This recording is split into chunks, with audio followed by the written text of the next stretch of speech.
வணக்கம். இது நியூஸ் பஸ்டின் மதிய நேர பிரதான செய்தி. உங்களுடன் இணைந்து கொள்ளும் நான் தாரணி தங்கராஜா. இன்றைய விரிவான செய்திகளுக்கு செல்லும் முன்னர் முதலில் தலைப்புச் செய்திகள். முன்னாள் பிரதி போலீஸ் மா அதிபர் வாஸ் குணவர்த்தனவின் மனைவி இன்று லஞ்ச ஊழல் ஒழிப்பு ஆணைக்குழுவில் முறைப்பாடு. நாட்டின் சில பகுதிகளில் ஆர்ப்பாட்டங்கள் முன்னெடுப்பு. இந்தியாவின் 66வது குடியரசு தினத்தை முன்னிட்டு கொழும்பில் விசேட நிகழ்வு. இனி விரிவான செய்திகள். முன்னாள் பிரதி போலீஸ் மா அதிபர் வாஸ் குணவர்த்தனவின் மனைவி இன்று லஞ்ச ஊழல் ஒழிப்பு ஆணைக்குழுவில் முறைப்பாட்டினை முன்வைத்தார்.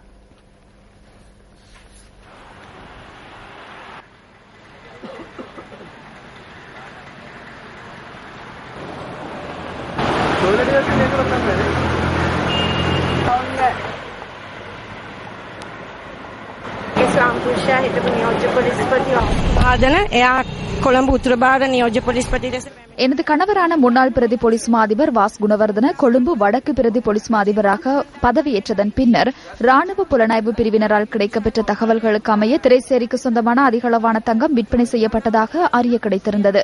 100 கிலோ தங்கம் விற்பனை செய்யப்பட்டுள்ளது. அதன் பெறுமதி 500 மில்லியன் ரூபாய். இது தொடர்பில் சிலர் கைது செய்யப்பட்டிருக்கின்றனர்.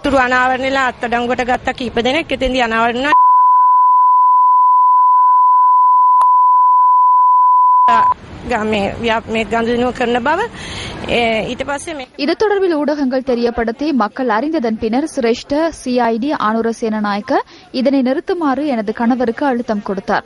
இடையில் விசாரணை நடவடிக்கைகள் நிறுத்தப்பட்டன. ஒலிபரப்பு கூட்டுத்தாபனத்தின் ஹட்சன் சமரசிங்க இது தொடர்பில் கருத்து தெரிவிக்குமாறு எனது கணவரிடம் கேட்டார்.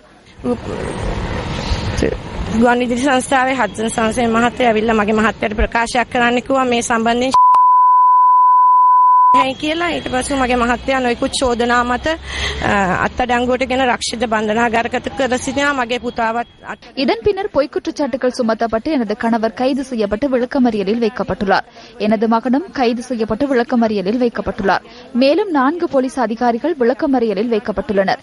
இது பழிவாங்கலாகும். இதன் பின்னர் வெளிநாட்டில் இருக்கும் எனது மகனுக்கும் எனக்கும் மரண அச்சுறுத்தல் விடுக்கப்பட்டது. அரசாங்கம் மாறியதன் பின்னர் மக்கள் தமது குற்றச்சாட்டுகளை முன்வைக்குமாறு தெரிவிக்கப்பட்டது. லஞ்ச ஊழல் விசாரணை ஆணைக்குழுவில் முறைப்பாடு செய்யுமாறு எனது கணவர் ஆலோசனை வழங்கினார். தான் அறிந்த விடயங்களை தெரிவிப்பதற்கு எனது கணவர் எதிர்பார்த்துள்ளார்.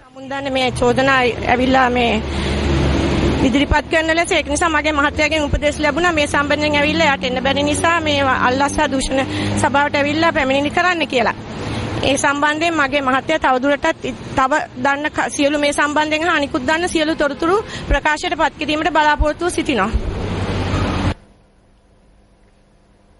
ஜனாதிபதி மைத்ரிபால சிறிசேனவை வரவேற்கும் நிகழ்வு நேற்று பொலனறுவையில் இடம்பெற்றது. இந்த வரவேற்பு நிகழ்வை பொலனறுவை தர்மராஜ விகாரையின் அறநெறி பாடசாலையினர் ஏற்பாடு செய்திருந்தனர். இந்த நிகழ்வில் மகா சங்கத்தினர் ஜனாதிபதிக்கு ஆசீர்வாதம் அளித்தனர்.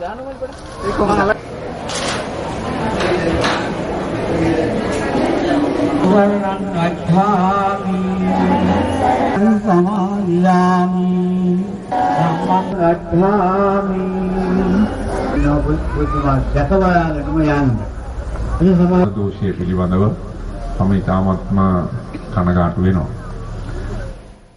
இந்தியாவின் 66வது குடியரசு தினத்தை முன்னிட்டு இன்று கொழும்பில் விசேட நிகழ்வு ஒன்று ஏற்பாடு செய்யப்பட்டிருந்தது. இந்த நிகழ்வு இலங்கைக்கான இந்திய உயர்ஸ்தானிகர் வைகே சிங்கா தலைமையில் நடைபெற்றது.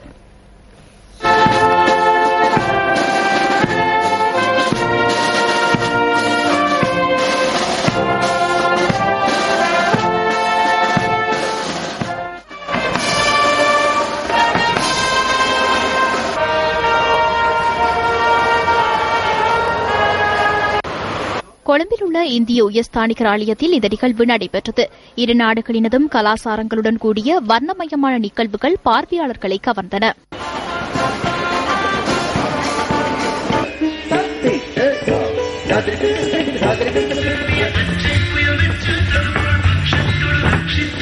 While Indian companies have invested over $1 billion, around $1 billion since 2003, in the last year in 2000. 2003 ஆண்டு முதல் 2014 ஆண்டு வரை ஏறத்தாழ $1 பில்லியன் முதலீட்டை இலங்கையில் இந்திய கம்பெனிகள் மேற்கொண்டுள்ளன.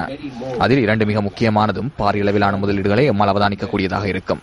பல முதலீடுகள் இடம்பெற்றுள்ள போதிலும் குழாய் பொருத்துதல் மூலம் அதிக அளவிலான முதலீடுகள் இங்கு இடம்பெற்றுள்ளன. இந்த முதலீடுகள் இந்திய மற்றும் இலங்கை இடையில் சிநேகபூர்வமான சூழலை ஏற்படுத்தும்.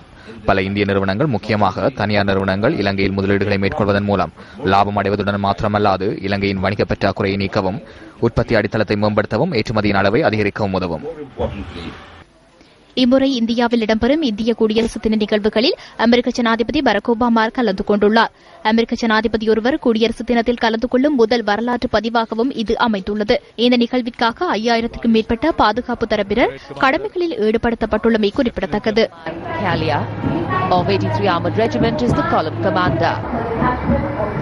दस्ते का आदर्श वाक्य विजयी भव. अब राजपथ पर 881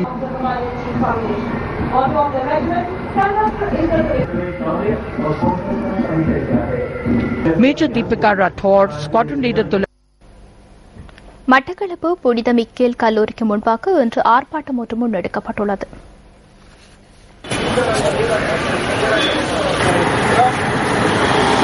புனித மிக்கேல் கல்லூரியில் இதுவரை பதில் அதிபராக கடமையாற்றி வந்த அருட்தந்தை ரஜீவன் அடிகளாரை அதிபராக நியமிக்குமாறு கோரி இந்த ஆர்ப்பாட்டம் முன்னெடுக்கப்பட்டது.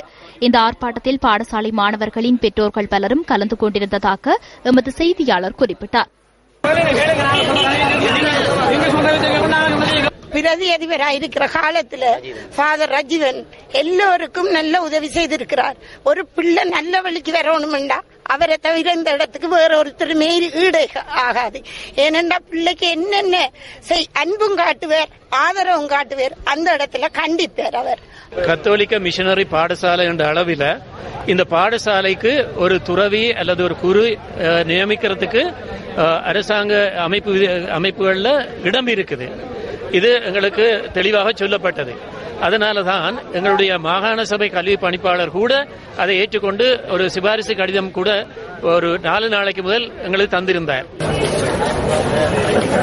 ஆர்ப்பாட்டம் நடைபெற்ற இடத்திற்கு பாராளுமன்ற உறுப்பினர் பொன் செல்வராசா, கிழக்கு மாகாண சபை உறுப்பினர்கள் மற்றும் மட்டக்களப்பு வலி கல்வி பணிப்பாளர் ஆகியோர் பிரசன்னமாகியிருந்தனர்.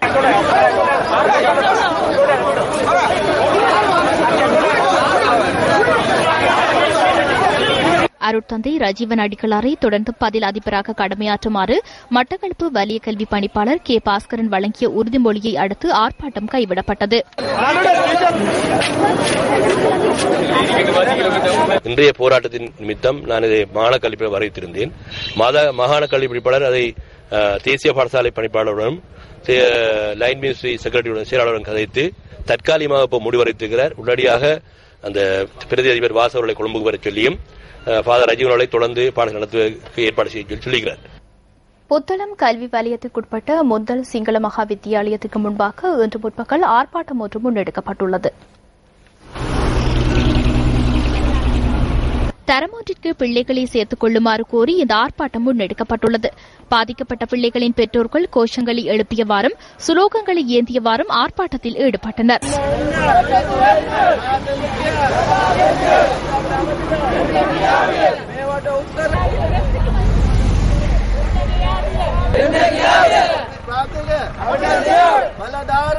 ஆர்ப்பாட்டம் இடம்பெற்ற இடத்தில் போலீசார் பாதுகாப்பு கடமையில் ஈடுபட்டிருந்ததாக எமது செய்தியாளர் குறிப்பிட்டார்.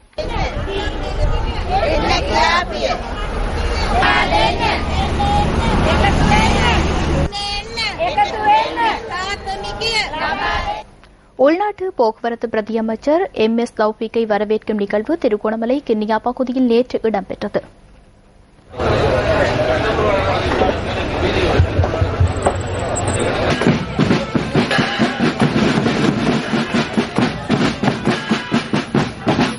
இதனையடுத்து கென்னியா பகுதி மக்களினால் ஒழுங்கு செய்யப்பட்ட ஊர்வலம், வாகன பேரணியும் இடம்பெற்றது.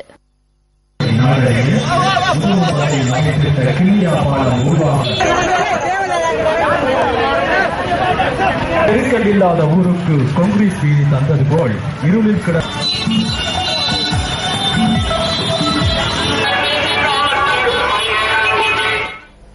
வவுனியா மாவட்டத்தில் உழவர் திருவிழா நேற்று பிற்பகல் கொண்டாடப்பட்டது. இந்த நிகழ்வு வடமாகாண விவசாய அமைச்சர் பொன்னுத்துரை ஐங்கரநேசன் தலைமையில் வவுனியா கலாசார மண்டபத்தில் இடம்பெற்றது. வவுனியா மாவட்ட கால்நடை அபிவிருத்தி அமைச்சின் ஏற்பாட்டில் உழவர் திருவிழா நேற்று இடம்பெற்றது. இதன்போது வடமாகாணத்தில் விவசாயம் மற்றும் கால்நடை வளர்ப்பினை சிறப்பாக மேற்கொள்ளும் விவசாயிகள் தெரிவு செய்யப்பட்டு அவர்கள் கௌரவிக்கப்பட்டதுடன் பணப்பரிசுகளும் வழங்கப்பட்டன. உழவர் திருவிழா நிகழ்வில் வடமாகாண முதலமைச்சர் சி வி விக்னேஸ்வரன், வடமாகாண சுகாதார அமைச்சர் ப சத்தியலிங்கம் மற்றும் வடமாகாண கல்வி அமைச்சர் த குருகுலராஜா ஆகியோருடன் தமிழ் தேசிய கூட்டமைப்பின் வன்னி மாவட்ட பாராளுமன்ற உறுப்பினர்களான சிவசக்தி ஆனந்தன், செல்வம் அடைக்கலநாதன், வினோ நோகதாரலிங்கம் உட்பட பொதுமக்கள் பலரும் கலந்து கொண்டிருந்ததாக எமது செய்தியாளர் குறிப்பிட்டார். கொஸ்லாந்தை மீரியாபித்த பகுதியில் ஏற்பட்ட மண் சரிவினால் பாதிக்கப்பட்ட மக்கள் இன்னமும் பல சொல்லினா துன்பங்களை அனுபவித்து வருகின்றனர். பாடசாலை கல்வி நடவடிக்கைகளை கருத்தில் கொண்டு ஸ்ரீ கணேச வித்தியாலயத்தில் தங்கியுள்ள மாணவர்களை அங்கிருந்து வெளியேற்றுமாறு பாடசாலை நிர்வாகம் அறிவித்துள்ளது. இதுவரை காலமும் பாடசாலையின் ஒரு மண்டபத்தில் இவர்கள் தங்கியிருந்த நிலையில் பாடசாலையில் கல்வி நடவடிக்கைகள் முன்னெடுக்கப்பட்டு வந்தமை குறிப்பிடத்தக்கது. நிரந்தர வீடற்ற நிலையில் இவர்கள் தொடர்ந்தும் பாடசாலையிலேயே தங்க வேண்டிய நிலையில் சொல்லனா துன்பங்களை அனுபவித்து வருகின்றனர். ஆனா எங்களை வீட்டுக்கு போக சொல்றாங்க, வீட்டுக்குன்னு போக சொல்ல இப்படி ஒரு ஸ்கூல் இந்த பங்களா ஆஸ்பத்திரியில போய் தங்க சொல்றாங்க. அப்படி ஒரு இது மாடி இருக்கு, முகாம் மாடி, அதுல போய் நாங்க பிள்ளைங்களை வச்சுக்கிட்டு எப்படி தங்குறது? பூனாக்குள ஸ்கூல்ல இருந்தோம் கொஞ்ச நாள் பூனாக்குள ஸ்கூல்ல இருந்து இப்ப எங்களை இங்க கொசலாந்த ஸ்கூலுக்கு அனுப்பியிருக்காங்க. கொசலாந்த ஸ்கூல்ல இருந்து இப்ப மீரியபத்த இதுக்கு ஹாஸ்பிட்டலுக்கு அனுப்புறேங்கிறாங்க. ஆனா அங்க எல்லாம் நிறைஞ்சு கொடுத்தாக்க எங்களுக்கு கொஞ்சம் வசதியா இருக்கும். மத்தபடி எங்களுக்கு வேற ஒரு வசதி எங்களுக்கு தேவை. எங்களுக்கு வீடு கட்டாயம் எங்களுக்கு முக்கியம், வீடு தான் எங்களுக்கு முக்கியமா தேவை. இந்த பாடசாலையில் சுமார் 25 குடும்பங்களைச் சேர்ந்த 65 பேர் தங்கியுள்ளதாக எமது செய்தியாளர் குறிப்பிட்டார். இத்துடன் நியூஸ் போஸ்டின் மதிய நேர பிரதான செய்தி நிறைவு பெறுகின்றது. மணித்தியால செய்தியை 2:25 எதிர்பாருங்கள். வணக்கம்.